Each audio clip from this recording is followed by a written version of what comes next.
बातमी कोकणातली आहे। सिंधुदुर्गातील दोडामार्गामध्ये रानटी हत्तींचा हैदोस सध्या सुरू आहे। हत्तींच्या प्रश्नी दोडामार्गामध्ये 14 ऑगस्टला आंदोलन केलं जाणार आहे।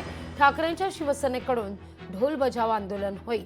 मानवी वस्त्यांवर हत्तींकडून आक्रमण सध्या सुरू आहेत। रानटी हत्तींमुळे मानवी जीवितास धोका सध्या निर्माण झाला आहे।